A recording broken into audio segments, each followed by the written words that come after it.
आराम नाल सीट अगे कर सीट। देखिए उस्ताद जी गड्डी की नुकसान ना हुए।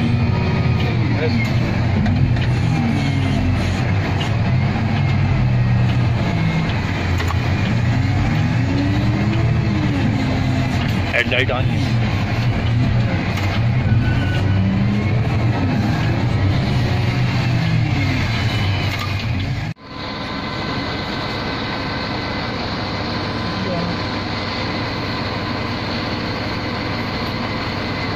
टाइट कर रेस्ता के ठीक है जरा बंदे पीछे पीछे वो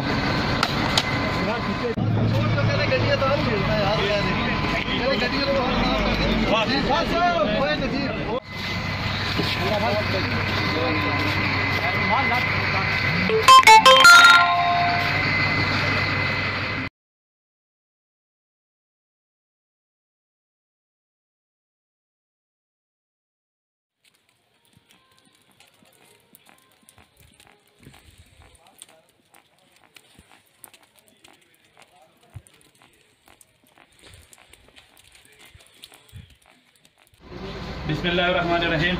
हम यहाँ पे अभी इस वक्त GDA के दफ्तर में मौजूद हैं। ये GDA के भाइयों ने हमारी बड़ी मदद की है। हमारी गाड़ी आ रही थी कुंडला के मकाम से, रोड पे से जा रही थी, 70 की स्पीड में थी और एकदम से स्लाइड हमारी गाड़ी के ऊपर आई है और हमारी गाड़ी बर्फ़ के अंदर दब की थी। तो हमने अपनी तौर पे कोशिश की और हम अब गाड़ी से निकल आए थे। उसके बाद हमने कॉल मिलाई GDA वालों को। विदिन 5 मिनट वो हमारे करीब पहुँचे, उन्होंने हमें रेस्क्यू किया, हमें फर्स्ट एड दिए। उसके बाद हमारी गाड़ी निकाली, उन्होंने गाड़ी रिकवर की और ये अपने ऑफिस हम ले आए। यहाँ पे हम उनके पास अभी मौजूद हैं। मैं सिर्फ इतना करूँगा कि उन्होंने हमारे साथ बहुत ज़्यादा कोऑपरेट किया और बड़ा अच्छा रिस्पॉन्स आया। हम उनसे बड़े खुश हैं। Thank you.